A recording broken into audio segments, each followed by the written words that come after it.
اب ہم ایک نئے باب میں آ گئے ہیں، خدا کا بچپن، گاڈز چائلڈہڈ۔ تم نے خدا کو پہلی بار کب پہچانا؟ میں نے جواب دیا، میں خدا کو بہت ابتدا ہی سے جانتا ہوں۔ وہ مجھے ماضی میں لے گیا، ان کوہ مقام میں جہاں کچھ بھی نہیں بنایا گیا تھا۔ وہ بالکل اکیلا تھا اور فام بھی نہیں تھی۔ خدا ان اندھیروں کے کوہ مقام میں صرف ایک عالمی شعور کے طور پر موجود تھا۔ اس کے بعد ابدی وقت کے ساتھ اس کی زندگی میں ایک ایسا عمل رونما ہوا جس میں وہ ایک بہت چھوٹی سی روشنی پیدا کر سکتا تھا۔ اس کی کوئی شکل نہیں تھی اور وہ اڑ گیا، بغیر کسی مقصد کے، مختلف سمتوں میں۔ بعد میں خدا نے مجھے ایک حیران کن چیز کا تجربہ کرنے کی اجازت دی۔ میں خدا کو اندھیرے کے کوہ مقام میں تلاش کر رہا تھا جب اچانک میں کچھ اندھیرے دائرے پر سے پھسلا اور گر گیا۔ میری روح نے شدت سے مدد کے لیے پکارا، لیکن میں ان دائروں پر بار بار پھسلتا گیا۔ آخر میں ایک چھوٹے بچے کے پاؤں کے سامنے آ گرا، جس نے میرے سر پر اپنا ہاتھ رکھا۔ ایسا لگ رہا تھا کہ وہ میرا انتظار کر رہا ہے۔ اس نے مجھے یہ کہہ کر تسلی دی کہ تم اکیلے نہیں ہو، میں تمہیں ان سیاہ دائروں میں غائب نہیں ہونے دوں گا۔ میں نے اپنا سر اوپر اٹھایا اور اس کی آنکھوں کی طرف دیکھا۔ اس کی عمر تقریباً 3 سال کی تھی۔ میں اس کی آنکھوں میں دیکھ سکتا تھا۔ یہ سب سے ذہین بچہ تھا جسے میں نے دیکھا تھا۔ یہ سب کچھ دیکھ سکتا تھا کہ مستقبل کیا لائے گا۔ نیلی روشنی اس کی آنکھوں میں آگ کی طرح چمک رہی تھی۔ بچے نے مجھ سے کہا، بہت جلد میں اس اندھیرے کوہ مقام میں روشنی لاؤں گا۔ جب وہ بات کر رہا تھا، اچانک اس کی شکل غائب ہو گئی اور صرف ایک چھوٹی سی نیلی روشنی میرے سامنے تھی۔ میں ڈر گیا۔ اس کے بعد روشنی نے دیکھا کہ میں ڈر گیا۔ اس نے پھر سے ایک چھوٹے سے بچے کی شکل اختیار کر لی۔ اس نے مجھے بہت پیار دیا اور مجھ سے بات کی اور میرے ساتھ خوب کھیلا بھی، جیسے والدین اپنے بچوں کے ساتھ کھیلتے ہیں۔ حالانکہ اس بچے نے میرے دل کو تسلی دی، میں پھر بھی اس کی آنکھوں میں نہ دیکھ سکا۔ میں نے کئی بار کوشش کی، لیکن ہر بار میں خوف سے کانپنے لگا اور اس کی آنکھوں میں نہیں دیکھ سکا۔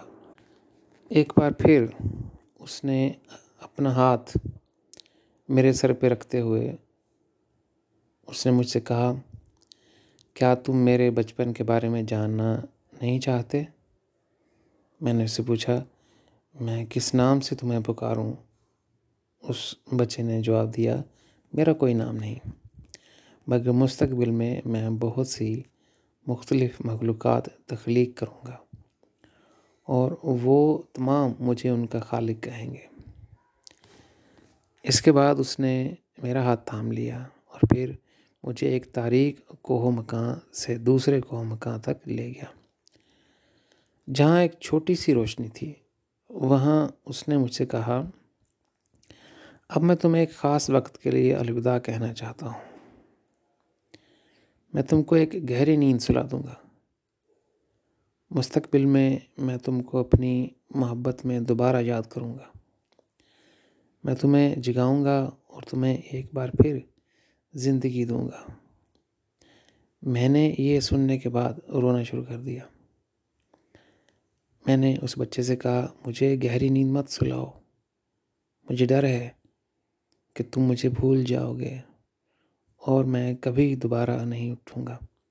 اس نے جواب دیا، ابھی میں اکیلا ہوں، اس سے پہلے میرے پاس صرف اندھیرے کو مقام موجود تھے۔ تم میرے ساتھ سفر نہیں کر سکتے کیونکہ تمہاری روح اس اندھیرے کو مقام کو نہیں سنبھال سکتی۔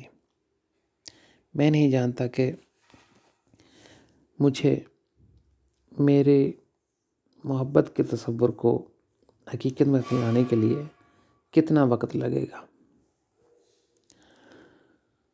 تو اب مجھے جانے دو، لیکن میں تم سے وعدہ کرتا ہوں کہ میں اور میری محبت تمہیں کبھی نہیں بھولیں گے۔ میں وہ جگہ جانتا ہوں جہاں تم سوتے ہو، میں تمہیں جگانے کے لیے واپس آؤں گا۔ میں اس گہری محبت کو محسوس کر سکتا تھا جو وہ بچہ میرے لیے رکھتا تھا، اور میرا خوف دور ہو گیا۔ یہ میرے ساتھ بہت آہستہ آہستہ ہوا۔ اس نے اپنا ہاتھ میری آنکھوں پر رکھا اور مجھے گہری نیند دے دی۔ مجھے نہیں معلوم میں کتنے ارب سال سویا ہوں، کیونکہ کوئی وقت ان دائروں تک نہیں پہنچ سکتا۔ جب میں بیدار ہوا، میں نے اپنی آنکھیں کھولیں، ارد گرد دیکھا اور خود کو ایک کنچ نیلی جنت میں پایا۔ خوبصورت عجائب بادل کی طرح میری آنکھوں کے سامنے سے گزر رہے تھے، اور میں نے سوچا کہ میں کہاں ہوں۔ اچانک میں نے اسی بچے کی آواز سنی جس نے مجھے اس گہری نیند سلایا تھا۔ میں نے اپنے دل اور روح میں محسوس کیا جیسے میں اسے ابدی وقت سے جانتا ہوں۔ میں نے ادھر ادھر دیکھا لیکن مجھے وہ نظر نہ آیا۔ اچانک میں نے اسے ہنستے ہوئے سنا اور کہا، دیکھو میں تمہارے قریب ہی کہیں چھپا رہا ہوں۔ میں تمہارے قریب ہوں، کیا تم مجھے ڈھونڈ سکتے ہو؟ میں نے اس بچے کو ڈھونڈنے کی کوشش کی۔ میں نے ہمیشہ کی آواز کو اپنے پیچھے سنا، میں یہاں ہوں، تاہم میں اسے تلاش نہیں کر سکا۔ تھوڑی دیر بعد جب میں تھک گیا، اچانک وہ میرے دائیں طرف نمودار ہوا اور کہا، میں یہاں ہوں۔ جب میں اس بچے کی طرف بھاگا تو وہ پھر غائب ہو گیا۔ اس نے میرے ساتھ ایسا کئی بار کیا۔ اس کے بعد جب میں بیٹھ گیا اور اس سے کہا، میں تھک گیا ہوں، میں تمہیں نہیں پکڑ سکتا، اچانک وہ میرے سامنے نمودار ہوا۔ وہ بہت خوش تھا کہ میں اس کی آنکھوں میں اپنے لیے بے حد محبت دیکھ سکتا تھا۔ اس نے میری پیشانی اور آنکھوں کو چوما اور مجھ سے کہا، تم بہت دیر تک سوئے، میرے ساتھ چلو، میں تمہیں دکھاؤں گا جو کچھ میں نے بنایا ہے۔ اس کے بعد اس بچے نے میرا ہاتھ پکڑا اور ہم ایک ساتھ اڑ گئے۔ ہماری پرواز کے دوران اس نے مجھ سے کہا، میں نے مختلف تخلیقات کی بہت سی مخلوقات کو پیدا کیا۔ جب تم ان کو دیکھو گے تو ڈرنا مت، میں تمہیں اپنے نور کے کچھ حصے دوں گا اور تم ایک بہت مضبوط وجود بن جاؤ گے۔ میں نے اس سے کہا، میرے اپنے اندر دل اور جان میں یہ محسوس کرتا ہوں کہ میں تم کو ازل سے جانتا ہوں۔ میں تم سے التجا کرتا ہوں کہ مجھے اپنی اصل شکل دکھاؤ۔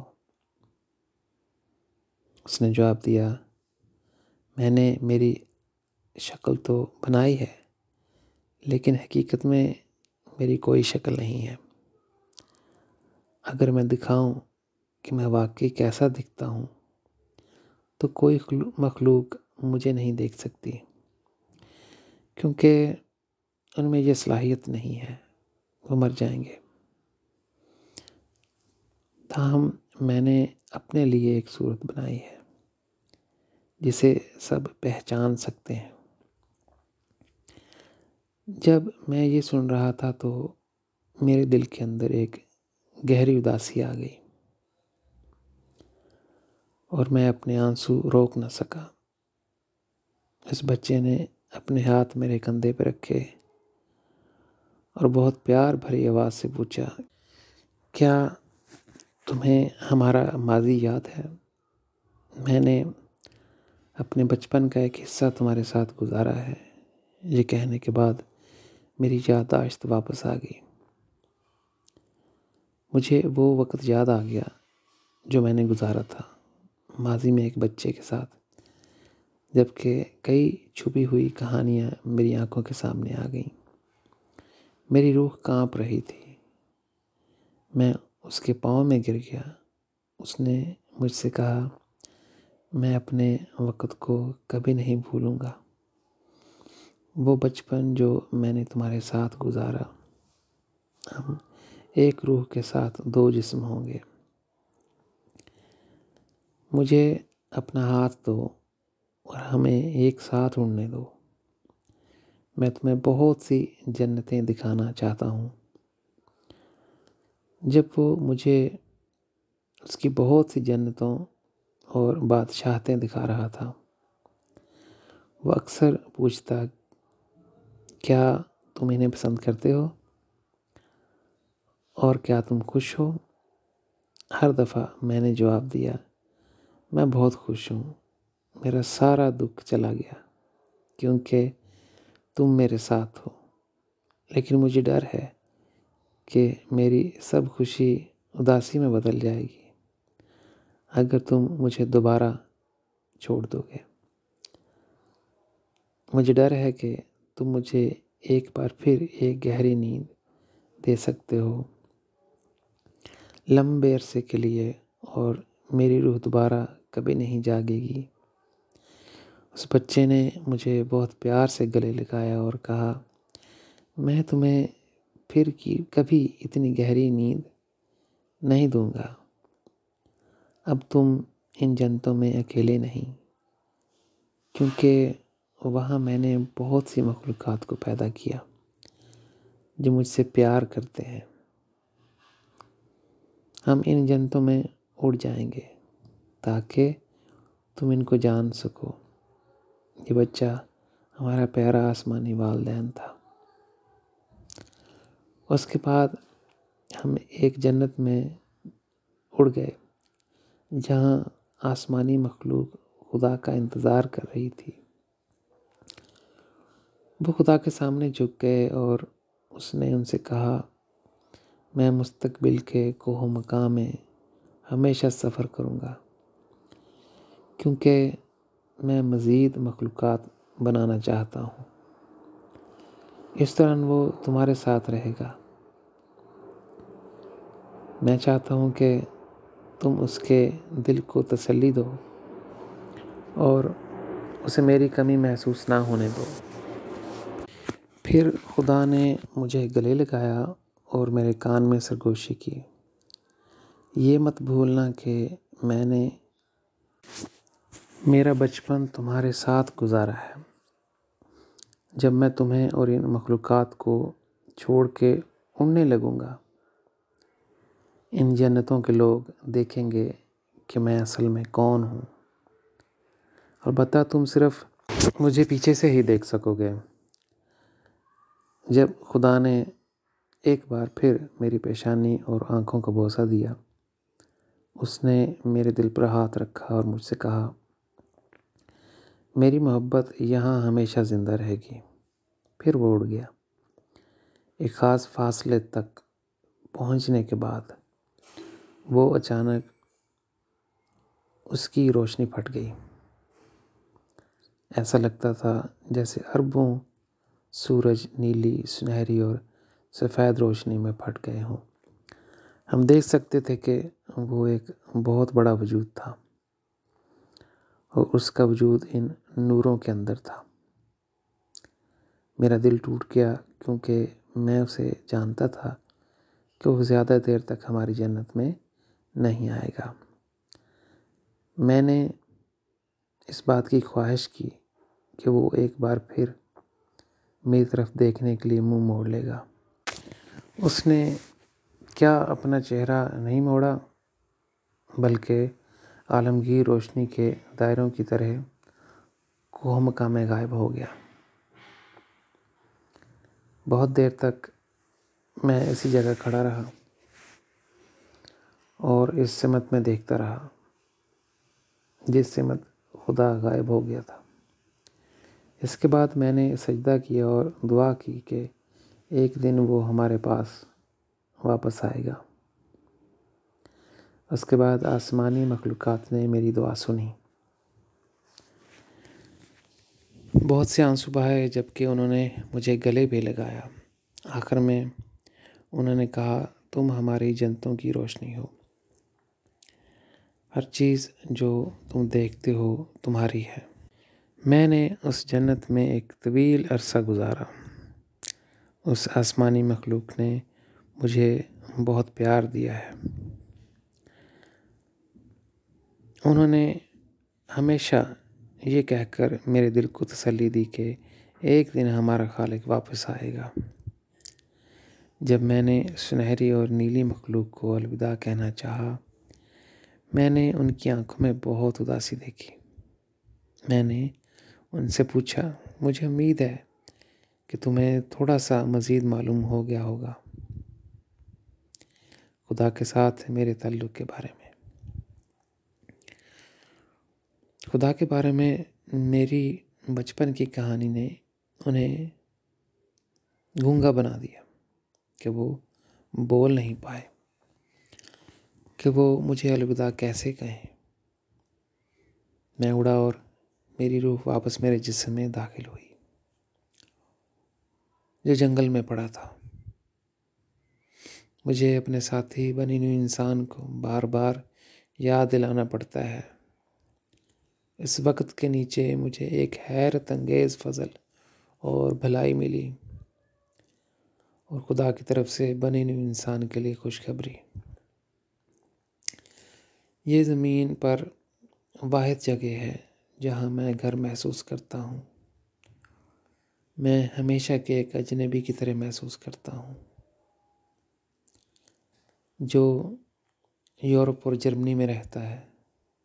مجھے نہیں معلوم کہ مستقبل جرمنی کے لیے کیا لائے گا، نہ ہی میں جانتا ہوں کہ کس قسم کے لوگ اس ملک میں رہیں گے، نہ یہ کہ یہ کتنی روحانی ترقی کریں گے۔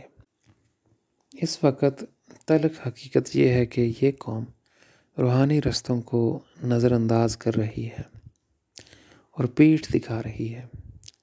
اس کے بعد میں 40 بار اس درخت کے گرد گھوم چکا ہوں۔ میں ہمیشہ ایسا ہی کرتا ہوں جب میں جرمنی کے لیے دعا کرتا ہوں۔ میں نے اس ملک کے لیے خدا کی بارگاہ میں دعا کی کہ ایک دن یہ ملک خدا کی محبت میں ترقی کرے۔ خدا چاہتا ہے کہ جرمنی اس کی محبت اور روشنی پوری دنیا میں لائے۔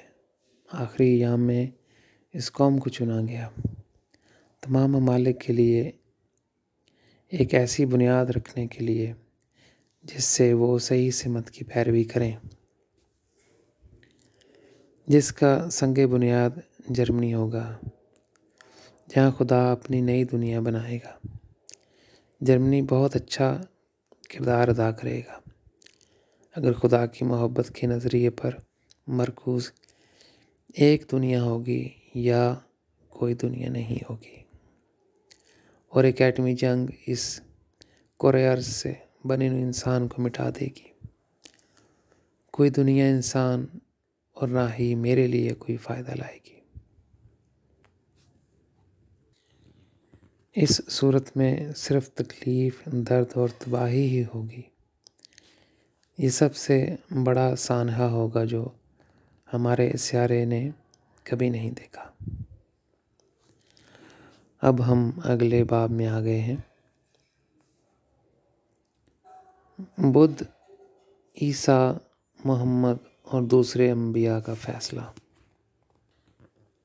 جنہوں نے پوری سچائی کا اشتراک نہیں کیا جو ان پر خدا کے بارے میں نازل ہوئی تھی. Judgment of Buddha, Jesus, Muhammad and other prophets who did not share all truth which was revealed to them about God. انسانی تاریخ میں انبیاء نے اسی غلطی کو بار بار دہرایا ہے، یہ کہہ کر کہ صرف وہی ہیں خدا اور انسان کے درمیانی راستہ. انسان اس بات پر یقین رکھتے ہیں کہ وہ صرف ان کے انبیاء کے ذریعے ہی خدا سے مل سکتے ہیں. اس کے اوپر ان میں سے اکثر نے کہا ہے کہ وہ آخری نبی یا راستہ ہیں. انہوں نے تاثر چھوڑا ہے کہ خدا ان کی اجازت کے بغیر کچھ نہیں کرتا. کم و بیش انہوں نے خدا کو اپنے ایک پنجرے میں ڈال رکھا ہے. وہ سب غلط فہمیاں جو مذہبی دنیا میں پیدا ہوئیں کیونکہ انبیاء اور نجات دہندگان نے اپنے ڈھیلے پیچوں کو کسا نہیں. ان کی سوچ کے پیچ کو کسنے میں جنتوں نے مداخلت نہیں کی کیونکہ وہ ان انبیاء کو نسبتاً خدا کی منشا کے لیے استعمال کرنا چاہتے تھے. اس طرح ان کی غلط فہمی انہیں لے آئی اس نتیجے پہ کہ خدا اور انسانیت کے درمیان بہت خاص نقطہ ہے. موت کے بعد کی زندگی میں داخل ہونے کے بعد وہ حیران اور شرمندہ تھے کہ خدا نے ان کا استقبال نہیں کیا. اس کی بجائے عجیب مخلوق اور فرشتے جن کو وہ نہیں جانتے تھے انتظار کر رہے ہیں تاکہ ان کو خوش آمدید کہیں. یہ وہ مخلوقات اور فرشتے تھے جنہوں نے زمین پر خدا کی منشا کے لیے اپنی مشن کی زندگی کے دوران نسبتاً ان انبیاء کا استعمال کیا. انہوں نے ان انبیاء کو زمین پر ان کے مذاہب قائم کرنے کی ترغیب دی. اس سے پہلے کہ ہم ان انبیاء کے بارے میں بات کریں، میں چاہتا ہوں کہ کوہ مکاں کے خدا کے بارے میں کچھ وضاحت کروں کیونکہ انسان کو کوئی واضح سمجھ نہیں ہے کہ وہ واقعی کون ہے. یہاں تک کہ خدا کے بارے میں انبیاء کا بھی ایک نظریہ تھا. یہ تھی وہ سب سے بڑی غلطی جو انہوں نے خدا کی منشا کے کام کرتے ہوئے کی. ہم یہ سوچنے میں غلطی کر رہے ہیں کہ خدا صرف ہمارے چھوٹے سے سیارے کا ہی خدا ہے. ہم اس کی قدر و قیمت کو بہت کم سمجھتے ہیں. خدا ان گنت کائناتوں اور کوہ مکاں کا خدا ہے، لیکن پھر بھی اس کے پاس ان تمام تخلیقات کے درمیان کوئی مستقل رہائش نہیں ہے. مزید زیادہ یا گہرے آسمانوں کے رنگ سے اتنا ہی زیادہ احساس ہوتا ہے کہ اس کی مخلوقات اور فرشتوں کی جتنی زیادہ روحانی نشوونما ہے اور ان کے پاس جتنا زیادہ علم ہے. خدا ایک نامعلوم ہستی ہے جس کا کوئی گھر نہیں. فردوس کے تمام جہان، جنتیں اور دیگر تمام تخلیقات، اس سے کوئی فرق نہیں پڑتا کہ وہ روحانی سائنس اور ٹیکنالوجی میں کتنے یا کیسے ترقی یافتہ ہیں یا ان کی روحانی ترقی کتنی زیادہ ہے. وہ سب خدا کو مکمل طور پر نہیں جانتے. وہ سب وقتاً فوقتاً بہت پرجوش ہوتے ہیں جب کوئی ایک ایسی روح ان کا دورہ کرتی ہے جس کا خدا کے ساتھ بڑا گہرا تعلق ہوتا ہے. خاص طور پر وہ زیادہ پرجوش تب ہوتے ہیں جب اس روح کے پاس انتہائی اور زیادہ نور اور خدا کے بارے میں گہرے راز اور معلومات ہوتی ہے. اب میں انبیاء کے فیصلے کے متعلق بات کرنا چاہتا ہوں. میں نے مثال کے طور پر بدھا عیسیٰ اور محمد کا انتخاب کیا ہے، کیونکہ وہ زمین پر بنیادی مذاہب کے بانی ہیں۔ اگر انسانوں کو معلوم ہو جائے کہ انہیں کیسے پرکھا گیا اور روحانی دنیا میں ان پر کیا گزری، وہ تصور کر سکتے ہیں کہ باقی تمام نبیوں پر کیا گزری ہوگی۔ بدھا کا فیصلہ،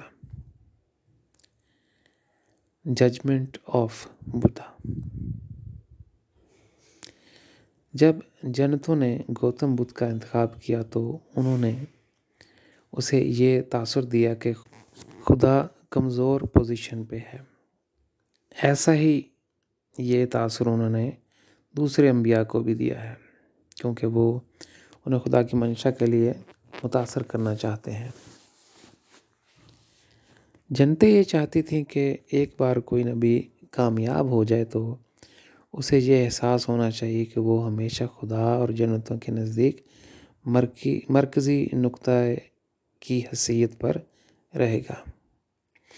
بدھا خدا کی دنیا نہیں لا سکا، کیونکہ اس نے اپنی حکمت کا استعمال کیا تھا۔ آسمانی رازوں کا بیشتر حصہ اپنے لیے رکھا۔ اس نے انسانی ضرورت کے مطابق اپنی تعلیم کے ساتھ اپنے پاس سے آسمانی سچائی کو ملا کر اپنے تجربات شیئر کیے،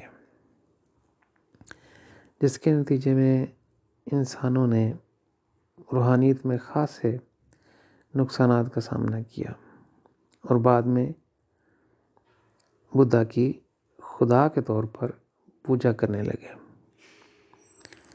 جب بدھا نے اپنی زندگی کے آخر میں موت کے فرشتے کو دیکھا، وہ گھبرا گیا۔ زندگی میں پہلی بار اس نے ایسا نہیں کیا کہ علامتوں میں بات کرے، لیکن اس نے اصلی اور سادہ سچائی اس کے پیروکاروں کو بتا دی۔ اس نے ان سے کہا، جاؤ اور خبر دو، ہر وہ شخص جو واقعی خدا کو تلاش کرتا ہے اس سے ملے گا، مگر اس لمحے اسے سادہ سا سچ بولنے میں تھوڑی دیر ہو چکی تھی۔ موت کے فرشتے نے اسے سیدھا لیٹنے کا حکم دیا، کیونکہ وہ اس کی روح کو باہر نکالنا چاہتا تھا۔ موت کے فرشتے کی آواز سننے کے بعد وہ بدھا خوف زدہ اور گھبرا گیا۔ وہ اس کے سامنے جھک گیا۔ اس نے فرشتے سے کہا، اوہ تم میرے خدا ہو؟ موت کے فرشتے نے جواب دیا، میں خدا نہیں ہوں، میرے سامنے مت جھکو، میرے ساتھ آؤ، میں تمہیں ان لوگوں تک لاتا ہوں جنہوں نے زمین پر تمہارے ساتھ کام کیا۔ بدھا کا خوف بڑھ گیا اور وہ مفلوج ہو گیا۔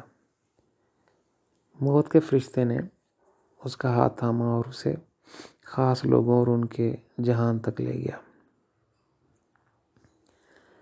بدھا ان لوگوں کے سامنے بھی جھکنا چاہتا تھا، لیکن اس نے اس کی طرف اشارہ کیا اور کہا، ایسا مت کرو، تمہیں صرف خدا کے سامنے جھکنا چاہیے جو ہمارا خالق ہے۔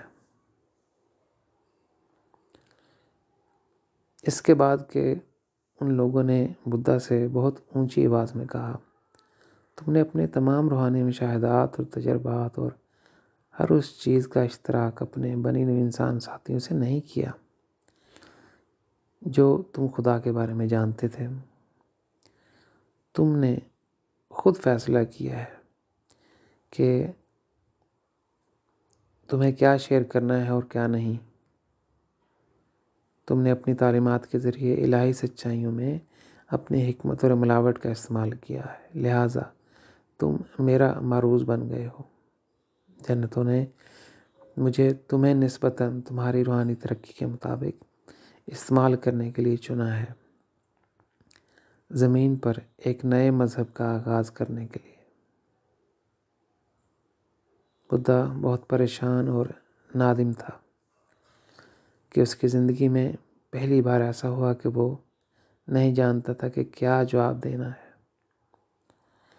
یہ شخص سمجھ سکتا تھا۔ بدھا کا حال سن کر اس نے کہا، میرے ساتھ آؤ، میں تمہیں تمہارے اپنے جہان میں لے چلوں جہاں تم مسلسل آگے بڑھ سکتے ہو۔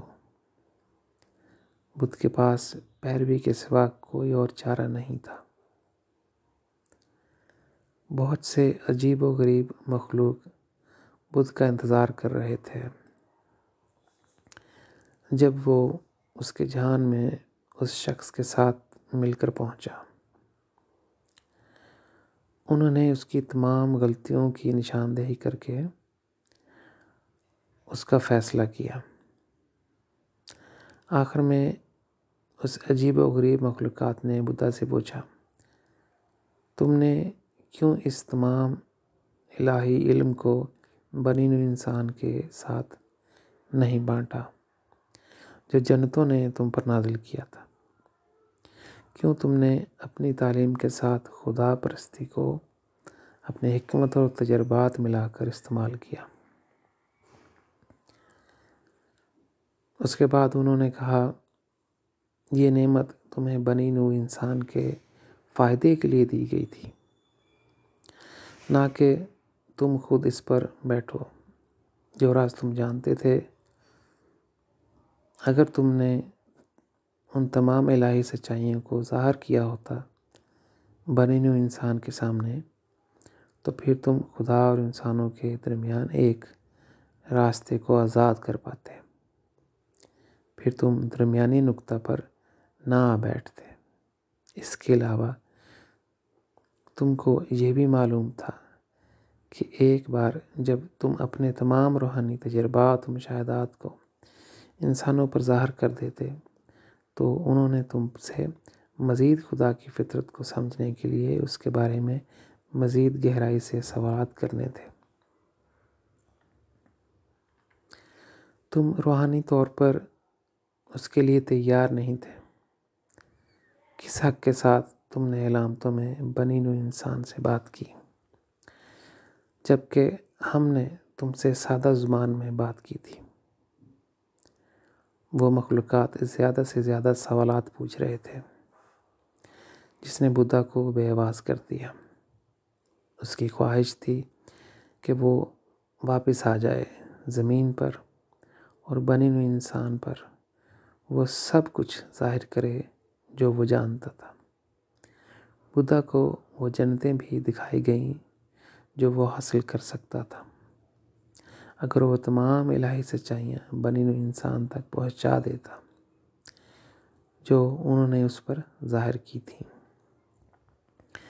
انہوں نے اسے یہ بھی بتایا کہ وہ خدا کے کتنا قریب ہو سکتا تھا اور کتنا نور خدا نے اسے اس کی محبت کا بدلہ دیا ہوتا۔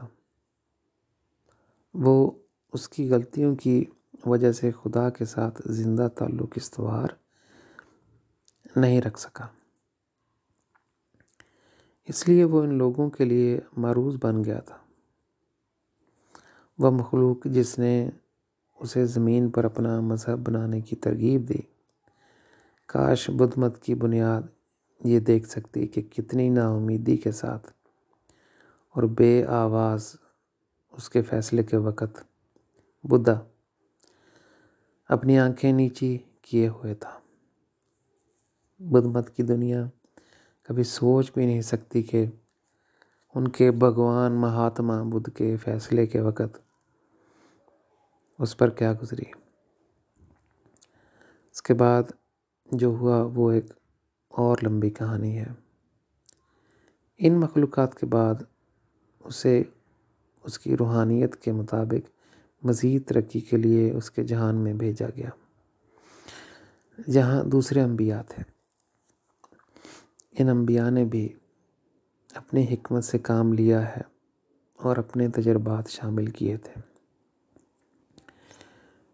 پہلی دفعہ کے لیے بدھا کو کتنی تنہائی، خالی پن اور اداسی کا احساس ہوا جو اس نے خدا کو دی تھی۔ بدھا کو گزرنا پڑا اس عمل سے کیونکہ اس نے انسانیت کو روک دیا تھا۔ کہ وہ خدا کے پاس نہ آ سکیں۔ اسے نئی مرکزی شخصیت کے آنے تک یہ بوجھ اٹھانا پڑا کہ خدا سے ملنے کے لیے انسانیت کا راستہ آزاد ہو سکے۔ یہ واحد راستہ تھا جس کے ذریعے مہاتما بدھ روحانی زندگی میں آزادی حاصل کر سکتا تھا۔ جب مہاتما بدھ نے اپنے جہان میں رہنا شروع کر دیا تھا، اس نے بہت عجیب محسوس کیا، کیونکہ اس جہان کی مخلوق اس کے ساتھ کچھ بھی نہیں کرنا چاہتی تھی۔ اس نے افسوس کا اظہار کیا کہ وہ بنی ہوئی انسان کے لیے ایسی تعلیم لے کر آیا جس کا آج تک خدا کے راستے سے کچھ لینا دینا نہیں۔ تب سے اسے روحانی دنیا میں ایک انتہائی دکھی اور الگ تھلگ زندگی گزارنی پڑی۔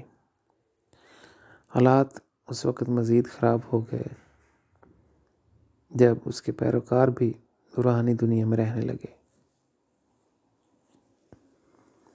اس کے پیروکاروں کو مختلف انداز میں پرکھا گیا اور انہیں درمیانی اور کم روشنی کے جہان اور جہنموں کے اندر جانا پڑا۔ تب سے بدھ کے جہان کی مخلوقات نے اس سے کہا کہ وہ اپنے پیروکاروں کے پاس نیچے جائیں تاکہ وہ آگے بڑھنے میں ان کی مدد کرے۔ مہاتما بدھ کے لیے اس سے نمٹنے اور اس کے پیروکاروں کے مسائل کا حل کرنا ناممکن ہو گیا۔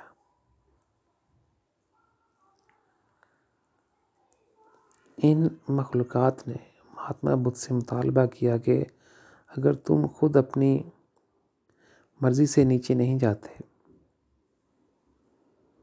اپنے پیروکاروں کی مدد کرنے کے لیے، تو تم واپس اپنے جہان میں نہیں آ سکتے۔ اس وقت مہاتما بدھ کو ہوش آیا کہ اس کے لیے اپنی حکمت کا استعمال کرتے ہوئے اسے کیا قیمت چکانی پڑی اور اس کی وجہ سے کیا مشکلات پیش آئیں۔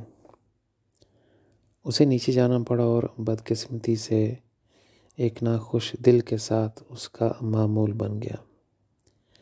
وہ ہمیشہ اس طرح کی نا امیدی اور ماحول میں ناک آؤٹ ہو گیا اور امید کرتا رہتا کہ وہ مخلوق اسے واپس اس کے جہان میں لے آئیں گی۔ موت کے بعد کی زندگی میں داخل ہوتے ہوئے اس کے پیروکاروں کی تعداد جتنی زیادہ ہوئی، بدھ کے زیادہ مسائل اور درد بھی اتنے ہی بڑھ گئے۔ وہ اس قدر زیادہ بڑھ گئے کہ اسے نیچے جہنم کے جہانوں میں بہت زیادہ وقت گزارنا پڑا۔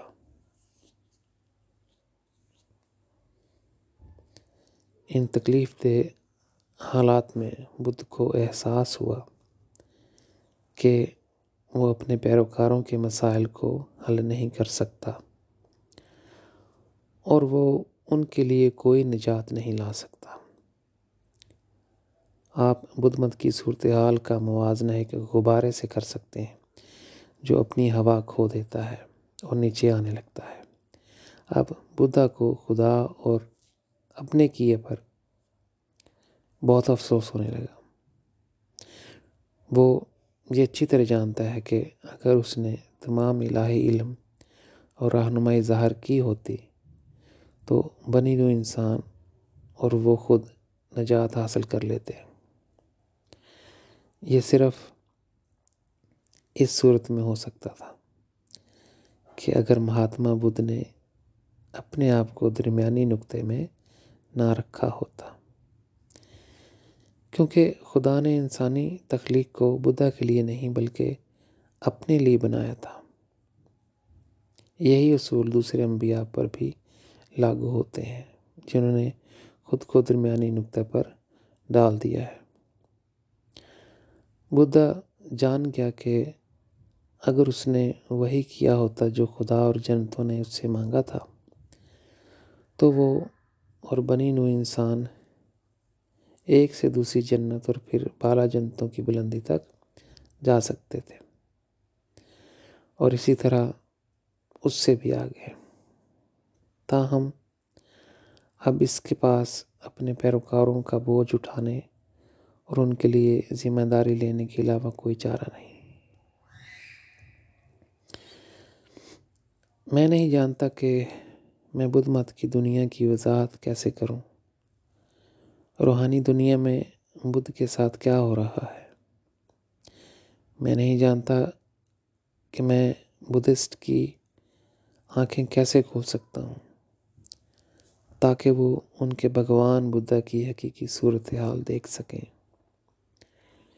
میں بھی نہیں جانتا کتنا وقت لگے گا جب تک کہ لوگ میری تعلیمات پر یقین کریں گے، میری تعلیم پر عمل کرتے ہوئے اور خدا کو محور جان کر روحانی طور پر تیزی سے بڑھ سکتے ہیں۔ وہ اپنی زمینی زندگی کے دوران ہی روحانی حقیقت کا مشاہدہ اور تجربہ کر سکتے ہیں۔ تمام انبیاء جنہوں نے خود کو محور بنایا اور خدا کو ایک طرف دھکیل دیا، اپنے اور اپنے پیروکاروں کے لیے ایک ایسا جال بنایا کہ اس جال سے نکلنے کا کوئی راستہ نہیں۔ اب بدھ مت کے پیروکار مہاتما بدھ کے وفادار ہیں اور اس کی عبادت کرتے ہیں۔ وہ ایک انسان کی عبادت کرتے ہیں اور اس کی عبادت میں اتنے اندھے ہو چکے ہیں کہ جسے جنتوں نے انسانوں کو خدا تک پہنچانے کے لیے چنا تھا، نہ کہ خود اپنے تک۔ اب جب بدھ مت کے پیروکار موت کے بعد کی زندگی میں داخل ہوتے ہیں، وہ حیران رہ جاتے ہیں کہ یہ کیسی پرکھ جاری ہے۔ ان کی آنکھوں کے سامنے اندھیرا چھا جاتا ہے، کیونکہ موت کے بعد کی زندگی میں ان کے ساتھ کیا ہوگا، اس بارے میں ان کے خیالات بالکل مختلف تھے۔ بجائے کہ مہاتما بدھ ان کا استقبال کرنے کے لیے آئیں، سرنگوں کے سامنے عجیب و غریب مخلوق ان کا انتظار کر رہی ہوتی ہے اور ان کا فیصلہ کرتی ہے۔ یہ عجیب و غریب مخلوق بدھ کے ماننے والوں کو ان کی ترقی کے مطابق والے جہان میں بھیجتے ہیں۔ مہاتما بدھ نے بہت دردناک طریقے سے سیکھا کہ انسان خدا کا ہے، اور اس نے درمیانی نقطہ میں بیٹھ کر انہیں روک دیا۔ ناقابل یقین تکلیف اٹھاتے ہوئے اسے پتہ چلا کہ اس نے کتنی بڑی غلطی کی جب وہ زمین پر تھا، کہ جو کچھ اس کے پاس تھا وہ سب کچھ انسانوں کو ظاہر نہیں کیا جو وہ خدا کے بارے میں جانتا تھا۔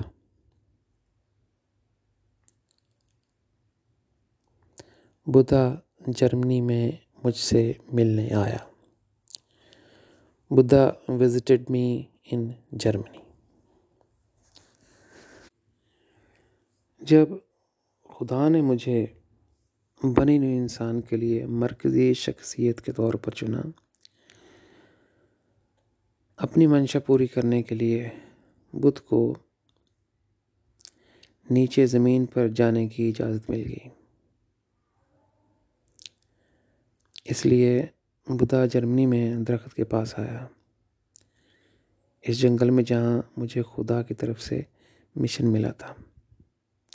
جب وہ مجھ سے ملنے آیا تو میں اس درخت کے نیچے اداس اور اکیلا بیٹھا تھا۔ مہاتما بدھ بہت تھکا اور نڈھال لگ رہا تھا۔ مجھے سلام کرنے کے بعد وہ بیٹھ گیا۔ اس نے اپنی کمر درخت سے لگاتے ہوئے ٹیک لگا لی اور بہت سے آنسو بہائے۔ تھوڑی دیر بعد اس نے خاموشی توڑی اور اس نے مجھ سے پوچھا، کشتی کو اس کی بندرگاہ تلاش کرنے میں کتنا وقت لگے گا؟ میں نے جواب دیا، مجھ سے مت پوچھو، بلکہ ہوا سے پوچھو۔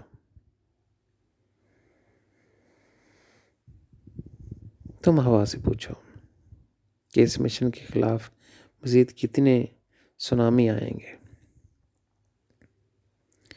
میں نہیں جانتا کہ وہ مجھے میرے مشن کی منزل سے کتنی دور لے جائے گا۔ چند سیکنڈ بعد میں نے اس سے کہا، تم نے کوئی بنیاد نہیں چھوڑی کہ میں تمہارے مذہب میں بدھ متوں کی خدا کی سمت میں رہنمائی کر سکوں۔ تم نے اپنے آپ کو اتنی مضبوطی سے درمیانی نقطہ میں کیوں رکھا، جس کے نتیجے میں انسانی مخلوق کو قیمت چکانی پڑی اور خدا کو نہیں پہچانا؟ بدھ نے مجھے کوئی جواب نہیں دیا، بلکہ اس نے مجھ سے پوچھا کہ تمہارے پاس میرے مذہب کا کوئی حل ہے جو میرے پیروکار کر سکتے ہیں؟ اب خدا کی پیروی کریں اور ان کا اور میرا دکھ اور درد ختم ہو سکتا ہے۔ پہلے ہی میں نے اور میرے پیروکاروں نے روحانی دنیا میں ایک لمبی اور بھاری قیمت ادا کی ہے۔ میں نے آسمان کی طرف دیکھا اور مہاتما بدھ کو جواب دیا کہ صرف خدا کے پاس اس سوال کا جواب ہے، میرے پاس نہیں۔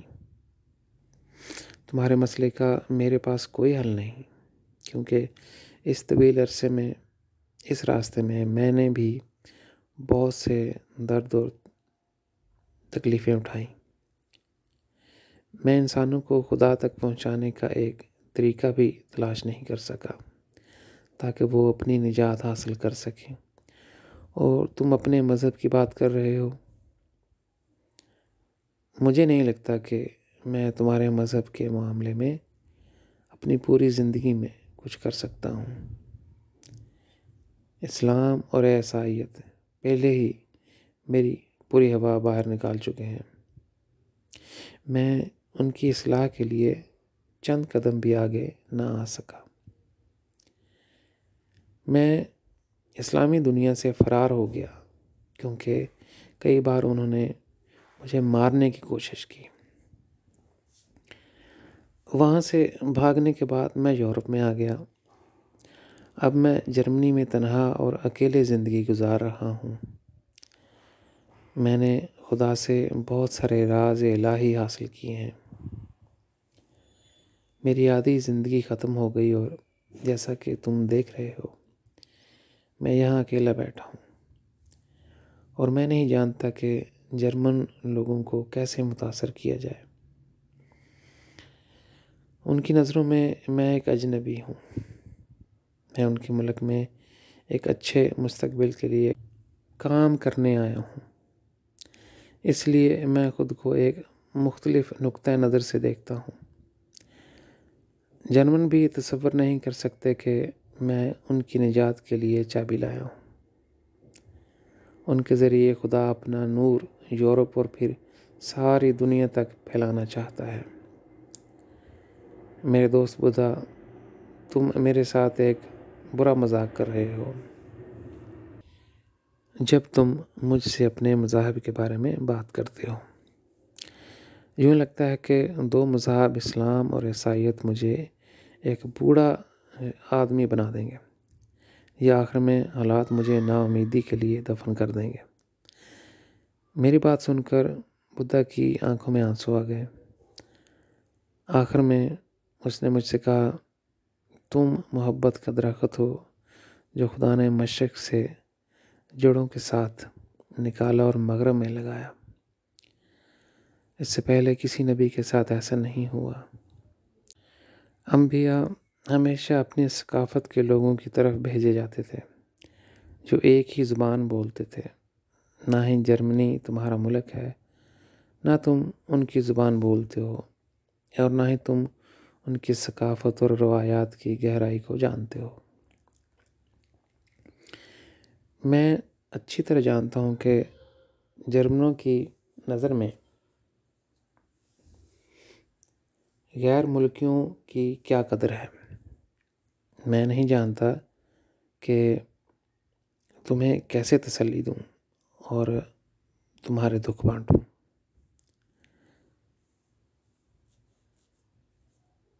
میرے پاس تمہارے لیے بہت زیادہ رحم دلی اور ہمدردی ہے۔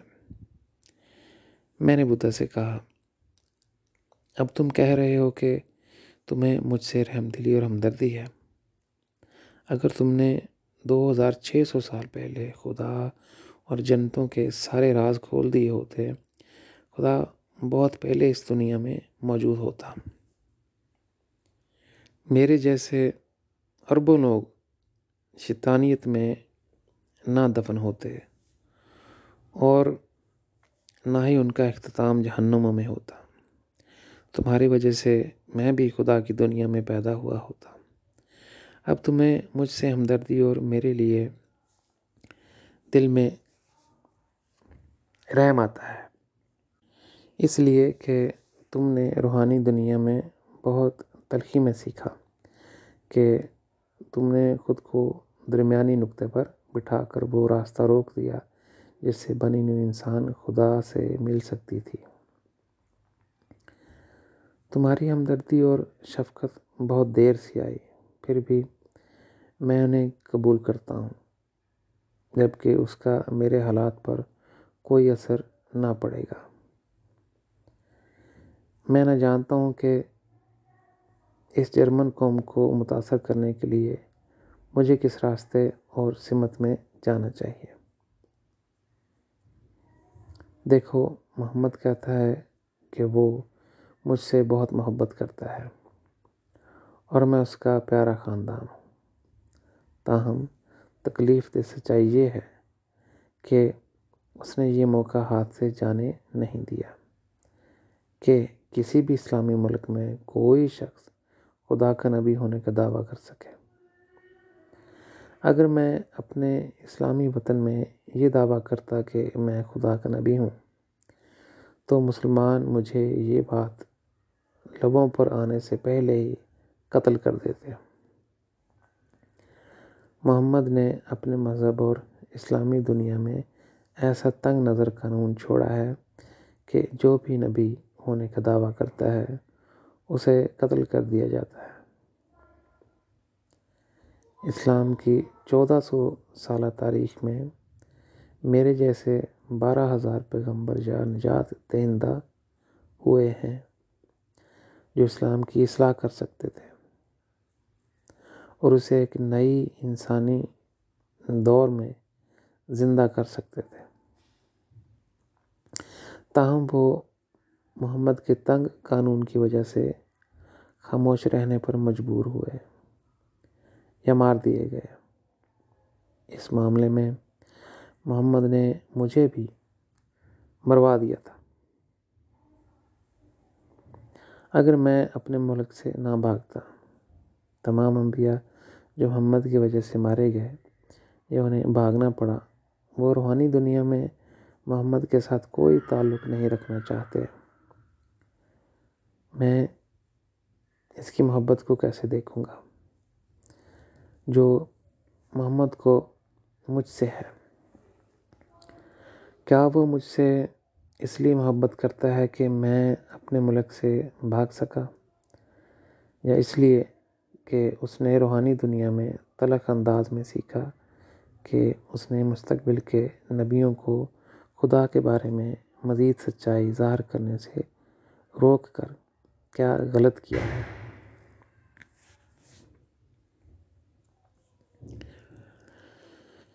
جو کام محمد نے ظلم کے ساتھ کیا وہی کام تم نے حکمت کے ساتھ کیا ہے۔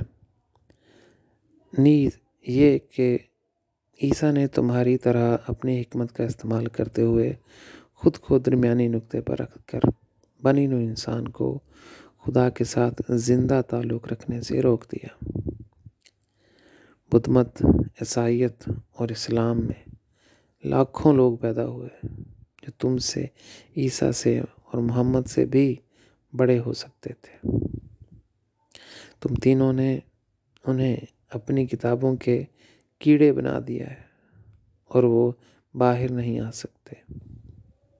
ساری زندگی وہ تمہاری تلاش میں رہتے ہیں اور اس امید پر انحصار کرتے ہیں کہ ایک دن وہ تمہارے ذریعے خدا سے ملیں گے۔ جب وہ موت کے بعد کی زندگی میں داخل ہوں گے تو ان کا سامنا بالکل مختلف حقیقت سے ہوگا۔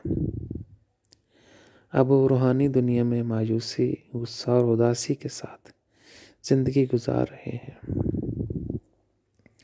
کیونکہ وہ اپنی حالت خود نہیں تبدیل کر سکتے۔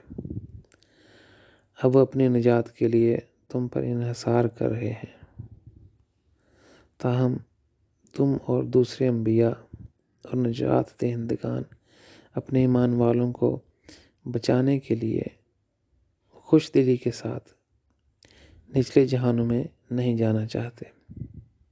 وہاں تمہیں درد، تکلیف اور ہر قسم کی پریشانیوں کا سامنا ہے۔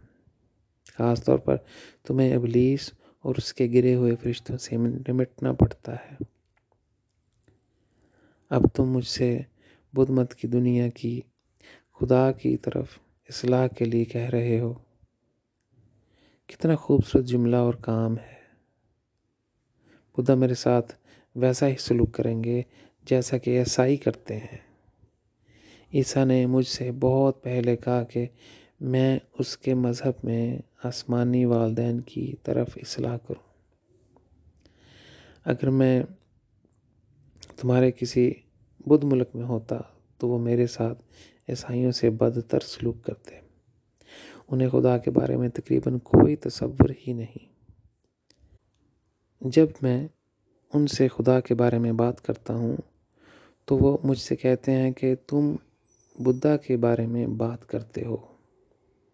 کم از کم عیسائیت کا کوئی نہ کوئی تصور آسمانی والدین کے بارے میں تو ہے۔ مہاتما بدھ نے کہا، تمہیں لگتا ہے کہ میرا مذہب عیسائیت سے بدتر ہے، لیکن میرے خیال میں وہ زیادہ پرامن ہے۔ میں نے جواب دیا، میں بہت حیران ہوں کہ روحانی دنیا میں عیسیٰ کی نسبت محمد تمہارے زیادہ قریب ہے۔ وہ تمہیں ایک امن ساز کے طور پر پسند کرتا ہے۔ بدھا نے پوچھا، تم میرے مذہب کے بارے میں اتنے تنگ نظر کیوں ہو؟ میں نے جواب دیا کہ میں تمہارے مذہب کے بارے میں تنگ نظر نہیں ہوں۔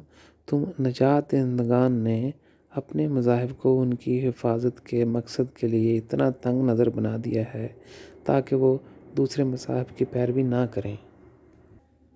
تم اور تمہارے عقائد اور تمہارے ماننے والوں نے ایسے تنگ نظر خیالات پیدا کیے ہیں کہ جن سے انسانیت خدا سے ملنے کے ہر امکان سے پوری طرح رک گئی ہے۔ حقیقت میں نہیں دیکھ سکتا کہ کس طرح سے بدھ اور عیسائی اور مسلمان خدا کے قریب آ سکتے ہیں۔ تاہم اگر خدا کوئی معجزہ دکھائے گا تب تمہارے مذاہب کے ساتھ یہ معاملہ کرنا ممکن ہو، پھر میں خاموش ہو جاؤں گا۔ مہاتما بدھ نے مجھ سے پوچھا کہ تم ہماری بات چیت کے بعد کہاں جاؤ گے؟ میں نے اس سے پوچھا، تم مجھے بتاؤ میں کہاں جاؤں؟ میں خدا کی سچائی کے اظہار اس قوم سے کرنے کے لیے ٹھیک طرح سے جرمن زبان بھی نہیں بول سکتا۔ تاہم اگر تم عام طور پر مجھ سے پوچھ رہے ہو تو میں کام پر جاؤں گا۔